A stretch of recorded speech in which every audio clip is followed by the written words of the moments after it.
Amados irmãos, queridos amigos, tudo bem com vocês? Que a graça maravilhosa de Jesus Cristo, a doce comunhão do Espírito Santo e o amor do nosso grande Deus esteja em você, com você e com toda a tua família. Deus é contigo. Estou muito agradecido a todos vocês que têm deixado o like no canal, todos aqueles que já se inscreveram.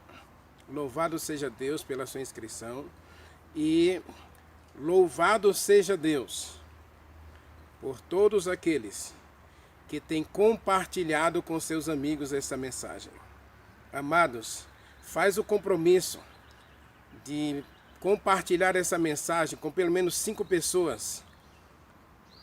Compartilhar com teus amigos, familiares, nas tuas redes sociais. Vai ajudar muito o nosso canal. Não no sentido monetário, eu já disse que esse canal não é monetizado, mas no sentido de a gente promover os vídeos dentro do YouTube, para que dentro da linhagem de conteúdos religiosos, esses vídeos apareçam na rede social do YouTube. O YouTube fica analisando as visualizações, os compartilhamentos, para ver se o conteúdo é relevante, e então ele joga na rede social geral do YouTube para que outras pessoas tenham acesso a esses vídeos. Então é você compartilhar, é você ver o vídeo até o final e deixar o like. São coisas que promovem o vídeo dentro do YouTube. E para o crescimento do canal é a inscrição. Então você e eu podemos aí ter a alegria do Espírito Santo de ver o nosso canal crescendo, para que mais pessoas aprendam do Espírito Santo. Aprendam que esse Deus maravilhoso deixou o céu para vir ficar perto de você. Não para castigar você, não para punir você, não para ficar vigiando teus erros.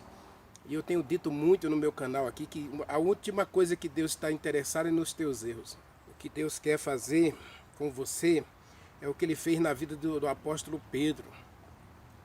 Pedro chegou perto de Jesus Cristo, ele estava nu.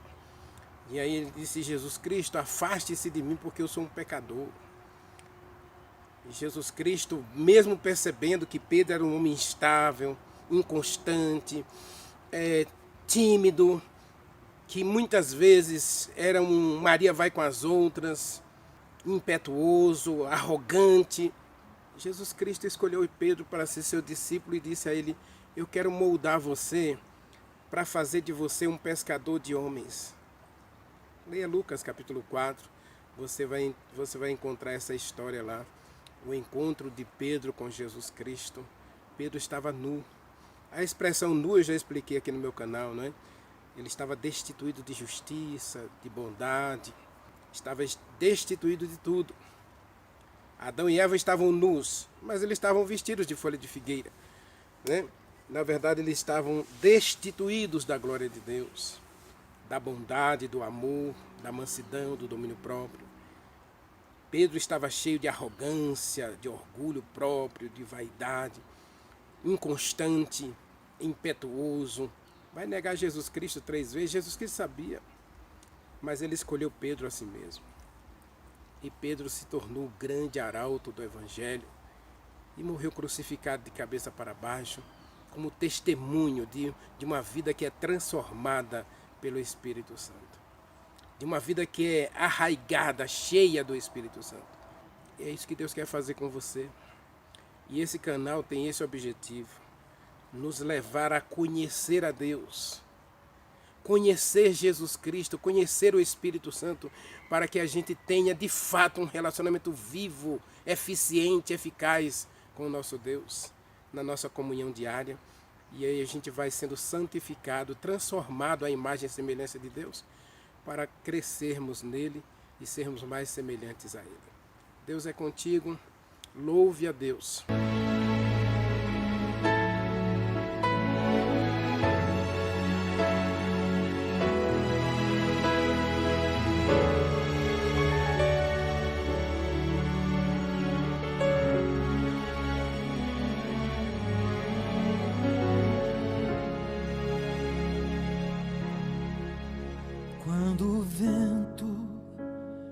Espírito soprar,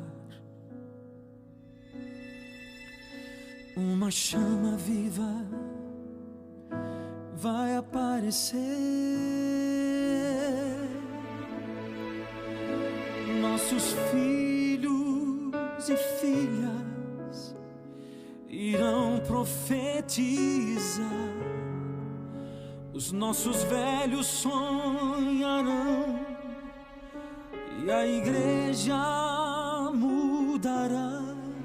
Quando a comunhão for a arma principal e a rotina desses nossos dias sair do seu normal, descerá sobre nós o fogo do Espírito. Viveremos o Evangelho e Jesus Cristo vai voltar. Por que será que ainda não aconteceu? Por que razão não temos fogo a queimar?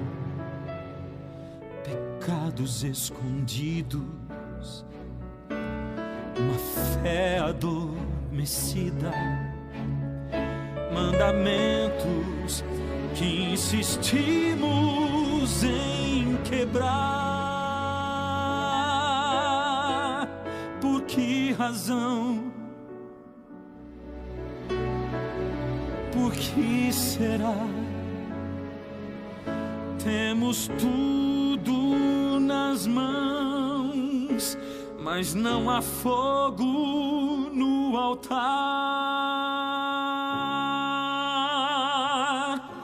Mas quando o vento do Espírito soprar, uma chama viva vai aparecer. Nossos filhos e filhas irão profetizar, nossos velhos sonharão e a igreja mudará. Quando a comunhão for a arma principal e a rotina desses nossos dias sair do seu normal, descerá sobre nós o fogo do Espírito. Viveremos o Evangelho e Jesus Cristo vai voltar. Viveremos o Evangelho e Jesus Cristo vai voltar.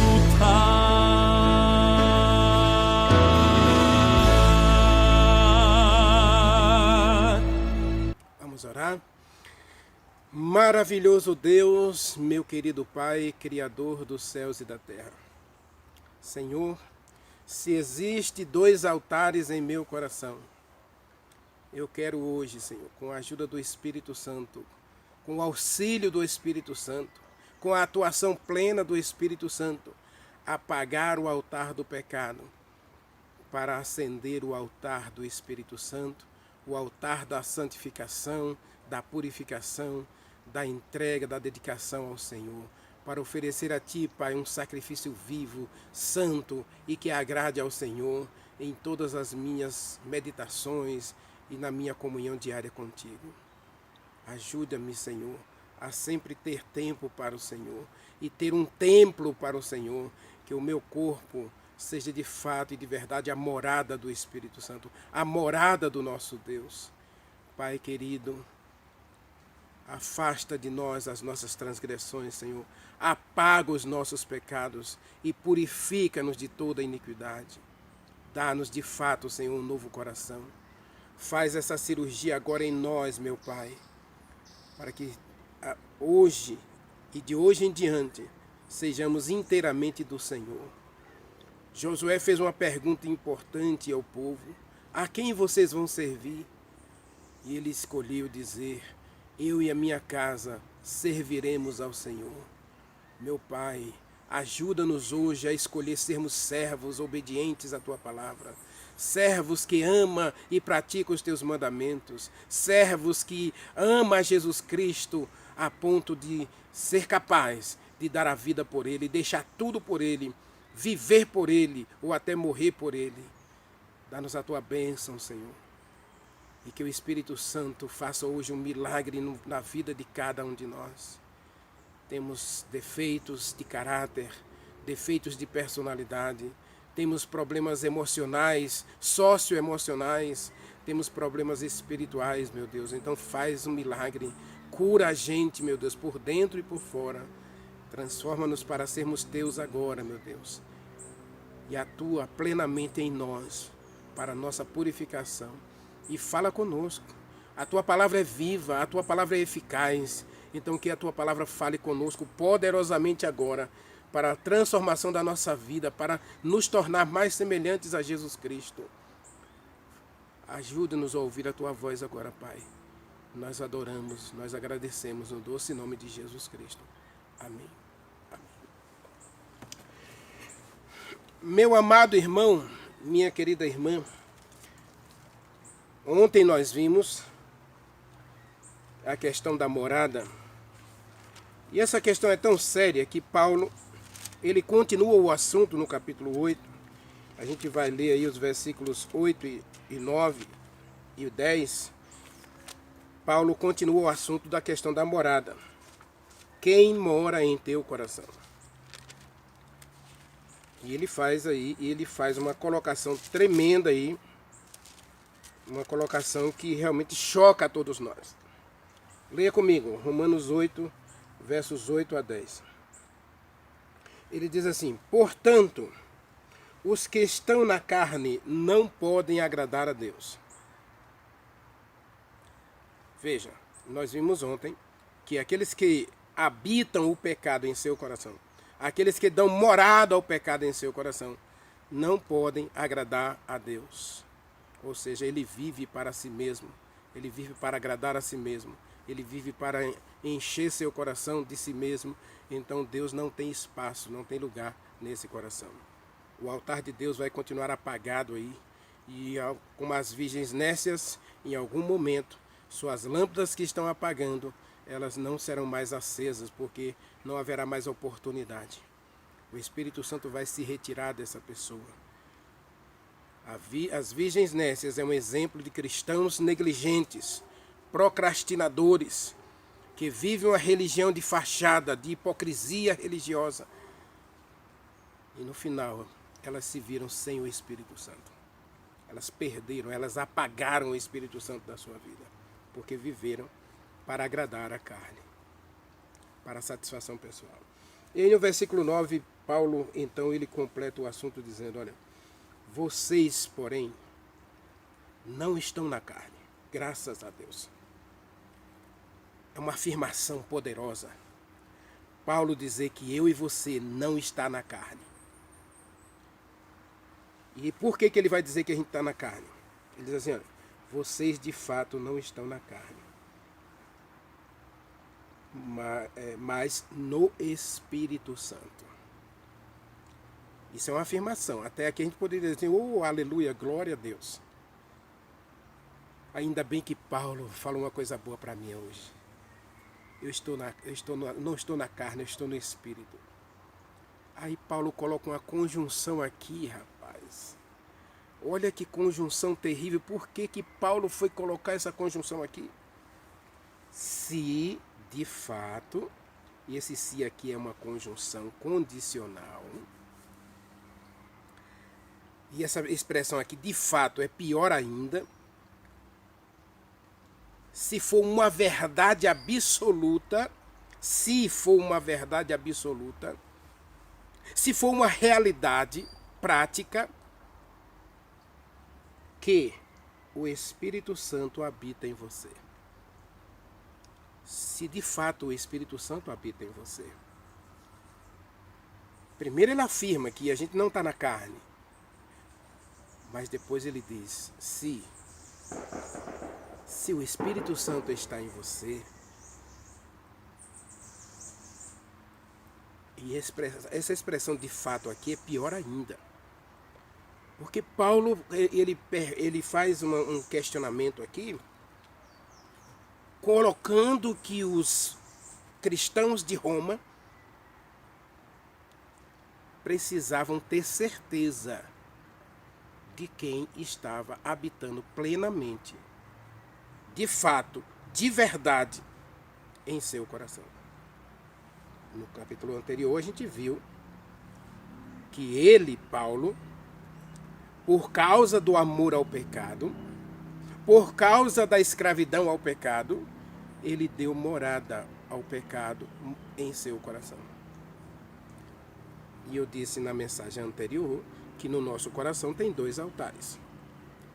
O altar do Espírito Santo, o altar da vida eterna, o altar da santificação, o altar da purificação, o altar da transformação e da mudança para a vida eterna. A gente viu em Coríntios capítulo 6, né, versos 18 e 19, onde Paulo diz que a gente está sendo santificados para a vida eterna. E agora ele coloca aqui, irmãos, eu quero saber de vocês uma coisa. Os que vivem na carne não podem agradar a Deus. E o que agrada a Deus? Qual é a vontade de Deus para nós? Obediência, submissão, entrega, dedicação, consagração, santificação. Deus não nos chamou para a impureza, Deus nos chamou para a santificação. E a santificação no Espírito Santo. E aí, Paulo vai trabalhar essa questão dizendo que nós não estamos na carne se, de fato, verdadeiramente, o Espírito Santo habitar em meu coração. Se alguém, olha que coisa tremenda aqui. Esse se aparece mais uma vez. Se você não tem o Espírito Santo, e essa expressão tem aqui é no presente, ou seja, se você não mantém o Espírito Santo na tua vida, se você não mantém o altar do Espírito Santo aceso, você não pertence a Deus, não pertence a Jesus Cristo. Essa expressão é terrível, por quê? Porque eu só tenho 2 opções na minha vida. E que opções são essas? Pertencer ou não pertencer. Ou eu pertenço a Deus e mantenho a minha vida salva, ou eu não pertenço a Deus. O grande perigo, e eu volto aqui à questão das virgens, é justamente essa questão. Eu posso continuar vivendo uma vida cristã nominal.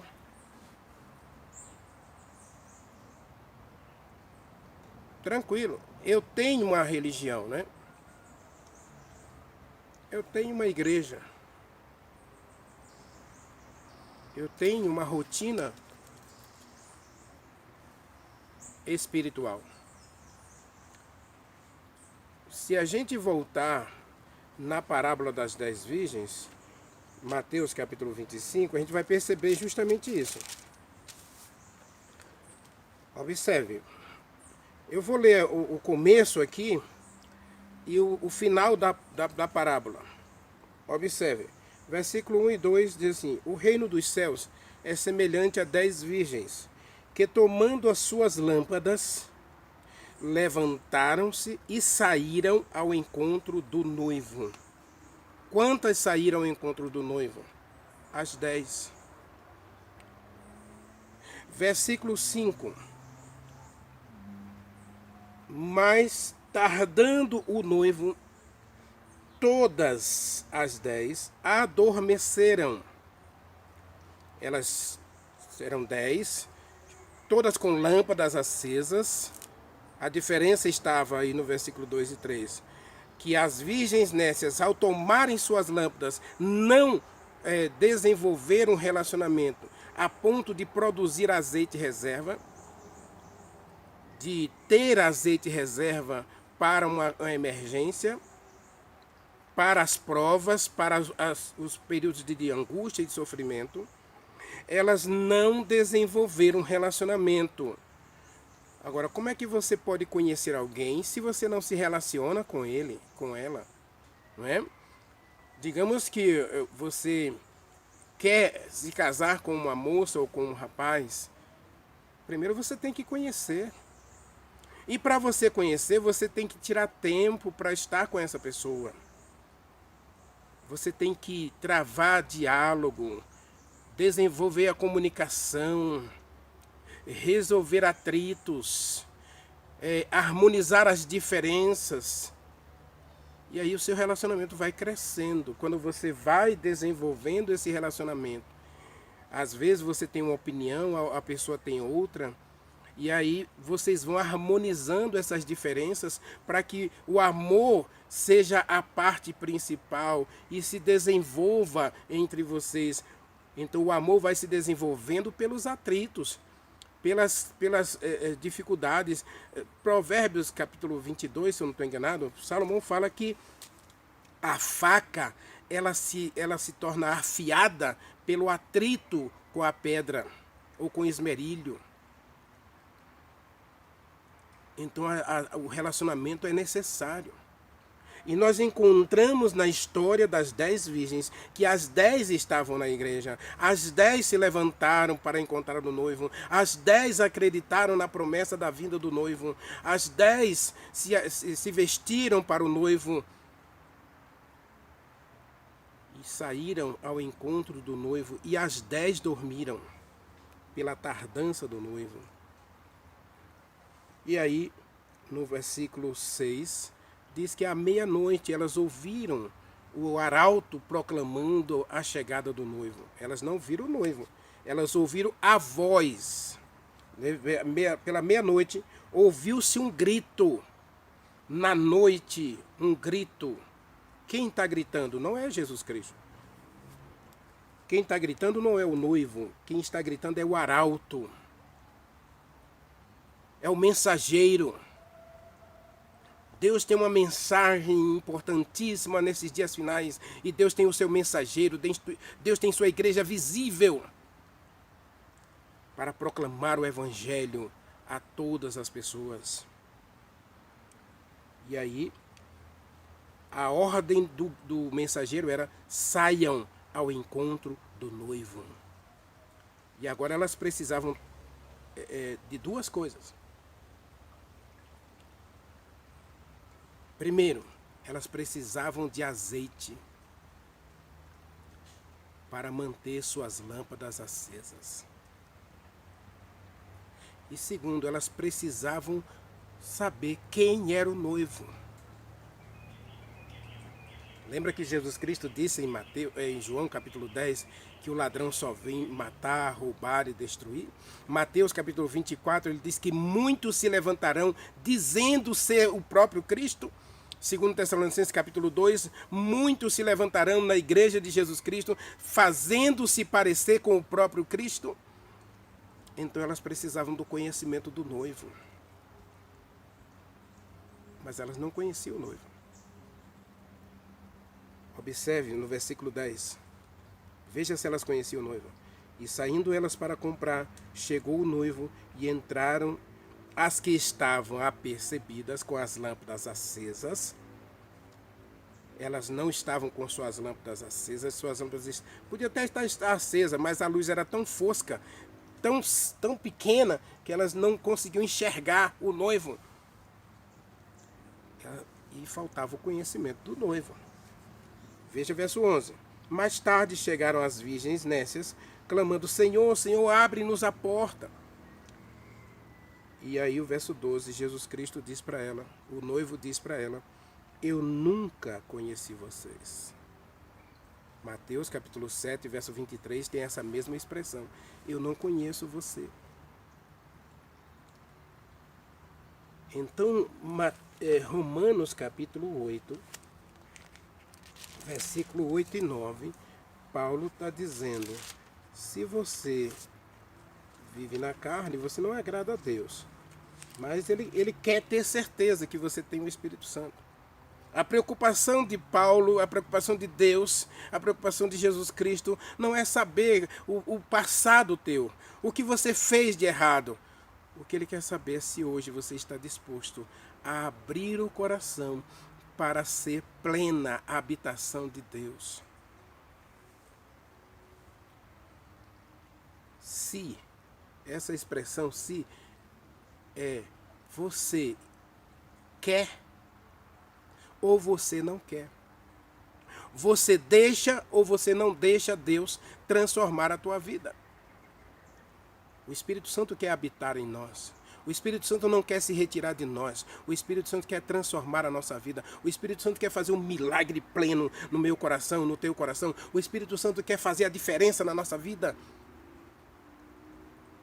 Mas é se você quiser. É se você deixar. E Paulo aqui diz assim, se é uma realidade. Se de fato o Espírito Santo habita em você. Agora leia comigo o verso 10. Ele diz assim no verso 10. Olha. Verso 10 ele diz assim, se porém Jesus Cristo está em você, o corpo na verdade está morto.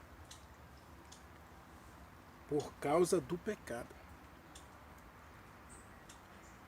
Mas o Espírito, né? A sua vida espiritual, seus sentimentos, seus desejos, sua vontade, seu poder de escolha. Isso é Espírito. Sentimentos, desejos, vontades, poder de escolhas, livre-arbítrio. É vida. Ou seja, agora minhas escolhas, minhas vontades, meus desejos, meus sentimentos produzem em mim vida eterna. Desenvolve em mim a plena certeza da vida eterna. Isso é o que Paulo diz em Romanos capítulo 8, versículo 1. Você não tem mais culpa, você não tem mais medo, você não tem mais receios, você não tem mais nada a não ser Jesus Cristo habitando em você. Então agora você tem certeza de que tudo que você faz está levando você para o céu. Está levando você para a vida eterna. Isso é o que Paulo quis dizer em Filipenses capítulo 2, quando ele diz, desenvolvei a vossa salvação. É isso que ele quis dizer quando ele disse para Timóteo capítulo 6, tome posse da vida eterna. Isso é tomar posse da vida eterna. Isso é viver no Espírito Santo. É você matar os desejos, os sentimentos, as vontades da carne, as concupiscências da carne. Leia comigo, 1 João capítulo 2, versículo 15. Veja o que João diz para a gente. 2,15 diz assim, ó, não ameis o mundo, nem as coisas que há no mundo. Se alguém amar o mundo, o amor de Deus não se desenvolve nele. Porque tudo que há no mundo, as concupiscências da carne, a concupiscência dos olhos, a soberba da vida, não procede de Deus, mas procede do mundo. Ora, o mundo passa, bem como as suas concupiscências, mas aquele que faz a vontade de Deus, esse permanece salvo para sempre. Permanece em Deus eternamente. Faz a vontade de Deus, permanece eternamente. Ou seja, você vive eternamente. Romanos capítulo 8, versículo 10. É o segredo para você ser um vencedor. Lembra da mensagem de ontem, não é? O segredo para ser um vencedor. E para nunca perder o Espírito Santo. Mas para desenvolver a fé, a esperança e a vida eterna em teu coração. Porque eu agora não vou mais alimentar os meus desejos, as minhas vontades, meus sentimentos. E eu vou sempre escolher a Jesus Cristo. Eu vou sempre escolher a vida eterna. A vida eterna passa a ser a minha prioridade. Passa a ser a minha primeira necessidade.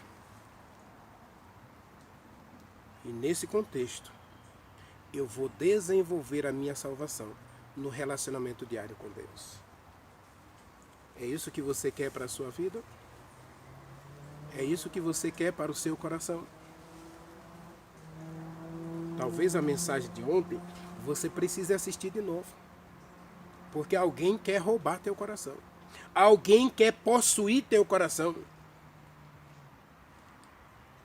E para isso, ele vai arrombar a porta. Ele vai enganar você. Agora Jesus Cristo foi para o Calvário.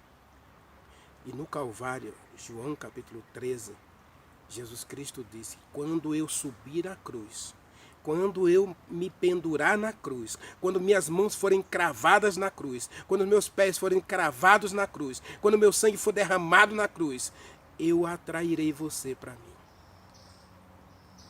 Jeremias capítulo 33, versículo 3. Com amor eterno eu amei você, e com bondade eu atraio você para mim. Como é que Deus mostra o seu amor? Como é que Deus mostra a sua bondade? Matando Jesus Cristo para salvar a mim e a você. É em Jesus Cristo que nós temos a salvação e a vida eterna. Ora, se o Espírito Santo habita em você, se ele tem dia a dia modificado esses sentimentos, modificado esses desejos, modificado essas vontades, modificado essas escolhas, aí ele é habitado. Você escolheu Deus como sua morada. Eu vou encerrar esse texto, essa mensagem, com o Salmo 91. Eu já disse para vocês aqui nesse canal que muita gente não sabe o poder da mensagem do Salmo 91. E não tem nada a ver com expulsão de demônios. Muita gente abre o Salmo 91 como amuleto de expulsar demônio. Tem nada a ver. Mas absolutamente nada a ver. O Salmo 91 tem que ver com uma guerra. Tem que ver com uma escolha. Tem que ver com uma decisão de pertencer. E observe, versículo 1 diz assim: aquele que habita no esconderijo do Altíssimo. Opa, a palavra habitar de novo aqui, né? Lá em Romanos, capítulo 8, versículo 9, Paulo diz: se de fato o Espírito Santo habita em você, mora em você, aí você, nenhuma condenação há para você, porque os seus sentimentos, os seus desejos, suas escolhas, suas vontades vão sendo moldadas, transformadas pelo Espírito Santo. Agora você escolheu habitar no Altíssimo, diz o versículo 1 do Salmo 91. Aquele que habita no esconderijo do Altíssimo e descansa à sombra do Onipotente, ele diz ao Senhor, ao Deus do céu: tu és a minha morada, tu és o meu abrigo, tu és a minha rocha, tu és a minha salvação. E como é que eu tenho certeza disso, Renivaldo? Leia comigo o verso 14. Diz assim, olha: porque a mim se apegou com amor. Primeiro eu amo a Deus, né? E aí eu vou obedecer os seus mandamentos. Porque a mim se apegou com amor, eu o livrarei e pô-lo-ei a salvo, porque conhece o meu nome. Qual era o problema das virgens nécias? Elas conheciam a Deus? Elas tinham um relacionamento com Deus? Não. Esse foi o problema das virgens nécias. Elas não conheciam a Deus. Por isso elas não se relacionaram com Deus. E quando elas precisaram entrar para as bodas do noivo, o noivo disse para ela: eu não conheço vocês. O Salmo 91 disse que eu escolhi Deus como a minha casa, como a minha morada. Então agora o Espírito Santo vem habitar plenamente, realmente, de fato, de verdade em meu coração. E aí ele vai modificar os meus sentimentos, os meus desejos, as minhas vontades e as minhas escolhas. E agora eu posso clamar como Paulo em Coríntios, capítulo 10, verso 31, onde ele diz, né, que tudo o que eu fizer, tudo o que eu vou fazer agora, habitando o Espírito Santo em mim, se de fato o Espírito Santo habita em mim, eu morro para o eu morro para o mundo, eu morro para as escolhas erradas, eu morro para as vontades das concupiscências da carne, dos olhos e da soberba da vida, da vaidade, do orgulho, da presunção, do pecado acariciado. Eu morro para essas coisas, para que o Espírito Santo viva plenamente em mim, para que o Espírito Santo seja de fato e de verdade hóspede permanente em mim. E quando ele habita em mim, eu vou sendo transformado de glória em glória, até me tornar semelhante a Deus, no caráter, na personalidade e nas ações. E aí eu me tornando semelhante a Deus, no caráter, na personalidade e nas ações, eu agora estou pronto para Deus descer do céu e me glorificar. Porque eu serei glorificado no final. Eu serei exaltado diante do universo de que Jesus Cristo morreu por meus pecados e valeu a pena ele ter morrido. Não foi em vão que Jesus Cristo morreu.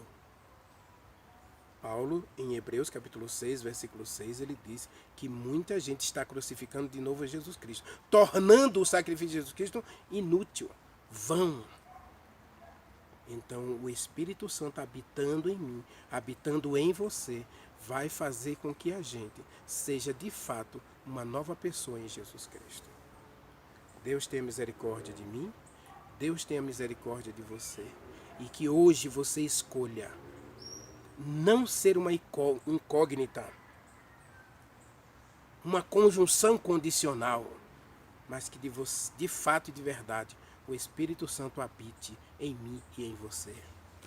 Ore comigo. Maravilhoso Deus, meu querido Pai, Criador dos céus e da terra. Obrigado, Senhor, porque o Senhor não está interessado no meu passado, assim como o Senhor não esteve interessado no passado de Pedro, mas fez de Pedro um arauto, um baluarte do Evangelho, quando ele se converteu, quando o Espírito Santo entrou na sua vida. Ele de fato apresentou a Jesus Cristo em seu caráter, na sua personalidade e em todas as suas ações. Assim também queremos nós, ó Deus, refletir o caráter de Jesus Cristo em nós. Abençoa-nos, cura-nos e salva-nos. Nós oramos agradecidos no poder do Espírito Santo, no doce nome de Jesus Cristo. Amém.